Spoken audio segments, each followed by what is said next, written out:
വലിയ നോമ്പിലെ 19ാമത്തെ ദിവസമാണ് ഇന്ന്. ഈ ദിവസങ്ങളിൽ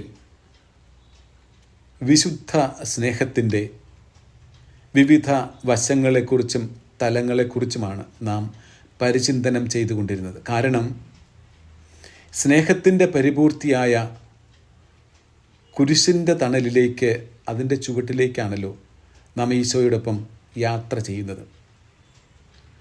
കുരിശിൽ നിന്ന് ചൈതന്യവും ശക്തിയും സ്വീകരിച്ചുകൊണ്ട് പരിപൂർണ സ്നേഹം അഭ്യസിക്കുന്നവരാകണം നമ്മൾ. കാരണം സ്നേഹത്തിൻ്റെ പരിപൂർത്തി കുരിശിൽ ജീവൻ നൽകി കാണിച്ചവനാണ് മിശിഹ. അവൻ്റെ അനുയായികൾ പരിപൂർണ സ്നേഹം അഭ്യസിക്കുന്നവരാകണം. സ്നേഹത്തിൻ്റെ മറ്റൊരു ഭാവമാണ് സ്നേഹം വിധിക്കാത്ത സ്നേഹമായിരിക്കണം എന്ന ചിന്ത. സുവിശേഷം ഇതിന് സാക്ഷ്യം നൽകുന്നുണ്ട്. സ്നേഹിക്കുന്നു എന്നതുകൊണ്ട് മറ്റൊരാളെ വിധിക്കാം എന്നർത്ഥമാക്കുന്നില്ല, അല്ലെങ്കിൽ വിധിക്കാനുള്ള അവകാശവും ഇല്ല. മത്തായിയുടെ സുവിശേഷം 7-ാം അധ്യായം 1-ാം വാക്യം നാം വായിക്കുന്നുണ്ടല്ലോ, വിധിക്കരുത്, നിങ്ങളും വിധിക്കപ്പെടുകയില്ല. നിങ്ങൾ അളക്കുന്ന അളവുകോൽ കൊണ്ട് തന്നെ നിങ്ങളും അളക്കപ്പെടും.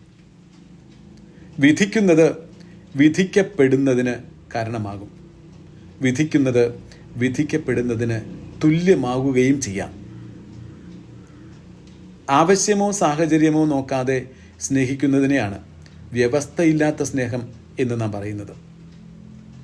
മറ്റൊരാളിൻ്റെ നന്മയും വളർച്ചയും മാത്രം ലക്ഷ്യമാക്കി ഒരാളെ സ്നേഹിച്ച് വളർത്തുന്നതിനാണ് വിധിക്കാത്ത സ്നേഹം എന്ന് നാം പറയുക. യോഹന്നാൻ്റെ സുവിശേഷം 8-ാമത്തെ അധ്യായത്തിൽ പാപിനിയായ സ്ത്രീയുടെ കഥ നാം വായിക്കുന്നുണ്ടല്ലോ. ഈശോ പറഞ്ഞു, ഞാനും നിന്നെ വിധിക്കുന്നില്ല, പൊയ്ക്കൊള്ളുക, ഇനിമേൽ പാപം ചെയ്യരുത് എന്ന്. ഇത് അവളെ മാറ്റി നിർത്തുകയില്ല, അവളെ സ്നേഹിച്ച് സ്വന്തമാക്കുകയാണ്. സ്നേഹത്തിലൂടെ അവളെ മാനസാന്തരത്തിൻ്റെ പാതയിലേക്ക് നയിക്കുകയാണ്. കർത്താവ് ഈ ലോകത്തിലേക്ക് വന്നത് ലോകത്തെ കുറ്റം വിധിക്കാനല്ല. അവിടുന്ന് ഇങ്ങനെ പറയുന്നു, ഞാൻ വന്നിരിക്കുന്നത് ലോകത്തെ വിധിക്കാനല്ല, രക്ഷിക്കാനാണ്. യോഹന്നാൻ്റെ സുവിശേഷം 3-ാം അധ്യായം 17-ാം വാക്യം. അവിടുന്ന് വീണ്ടും 12-ാം അധ്യായം 47-ാമത്തെ വാക്യത്തിൽ പറയുന്നു, എൻ്റെ വാക്കുകൾ കേൾക്കുന്നവൻ അവ പാലിക്കുന്നില്ലെങ്കിലും ഞാൻ അവനെ വിധിക്കുന്നില്ല. കാരണം ഞാൻ വന്നിരിക്കുന്നത് വിധിക്കാനല്ല, രക്ഷിക്കാനാണ്. അതുകൊണ്ട് ആണ് വ്യഭിചാരിണിയായ സ്ത്രീയെ കല്ലെറിയാൻ വന്നവരോട് ഈശോ പറഞ്ഞത്, നിങ്ങളിൽ പാപമില്ലാത്തവർ കല്ലെറിയട്ടെ. അവർ അവളെ സ്നേഹിച്ചത് കൊണ്ടല്ല കല്ല് താഴെയിട്ടിട്ട് പോയത്. ഈശോ അവളെ വിധിക്കാതെ സ്നേഹിച്ചതുകൊണ്ട് അവളുടെ മാനസാന്തരത്തിന് കാരണമായി എന്ന് നാം സുവിശേഷത്തിൽ നിന്ന് മനസ്സിലാക്കണം. ഇതാണ് ഈശോയുടെ സ്നേഹത്തിൻ്റെ പ്രത്യേകത. അത് സ്നേഹിക്കപ്പെടുന്ന വ്യക്തിയെ മാനസാന്തരപ്പെടുത്താനാണ്. വിധിക്കാതെ സ്നേഹിക്കുന്നത് കാണുമ്പോൾ പ്രതിയോഗികൾ അവഹേളിച്ചു എന്ന് വരാം, നമ്മുടെ ബലഹീനതയാണ് എന്നവർ മുദ്രകുത്താം.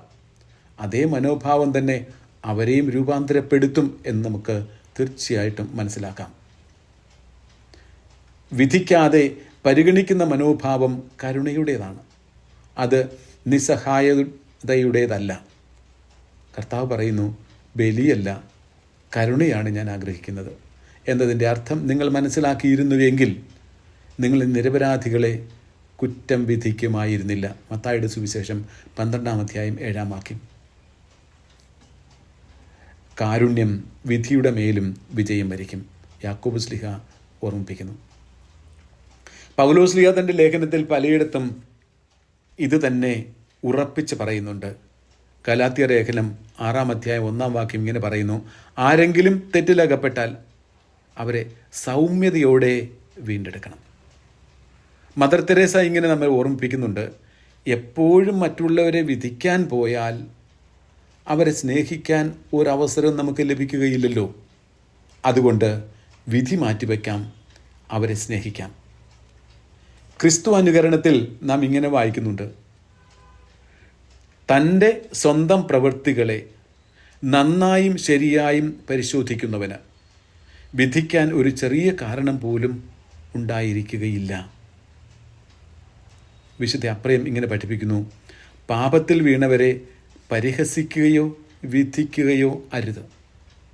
പകരം അവരെ സ്നേഹിക്കുകയും അവർക്ക് വേണ്ടി പ്രാർത്ഥിക്കുകയുമാണ് ചെയ്യേണ്ടത്. ഏത് തരത്തിലുള്ള നീതി പാലകർക്കും ഉണ്ടാകേണ്ട മനോഭാവം ഇതാണ്. ഈ ദിവസങ്ങളിൽ കോട്ടയം അതിരൂപത അധ്യക്ഷൻ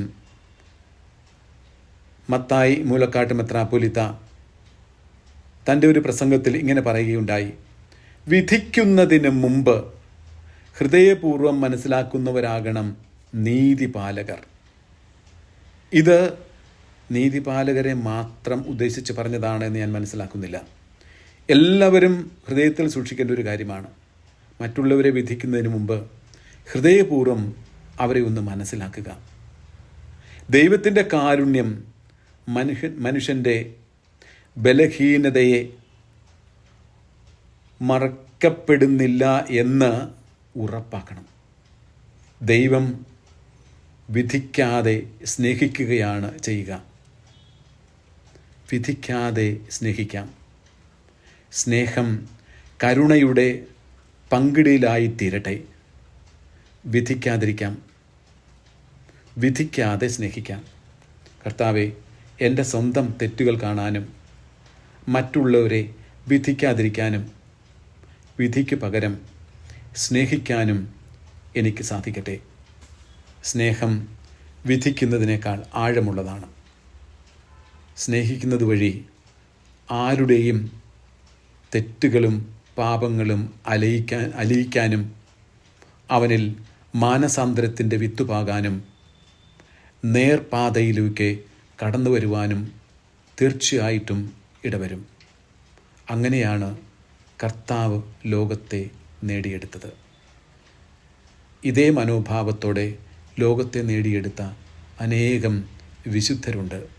ആ വിശുദ്ധരുടെ ജീവിതവും നമുക്ക് മാതൃകയാകട്ടെ. ഇതിനെല്ലാം അടിസ്ഥാനവും ഉറവിടവുമായി നിൽക്കുന്നത് കർത്താവിൻ്റെ വിധിക്കാത്ത സ്നേഹമാണ്. പരിപൂർണ സ്നേഹത്തിലേക്കുള്ള മാർഗത്തിലാണ് നാം.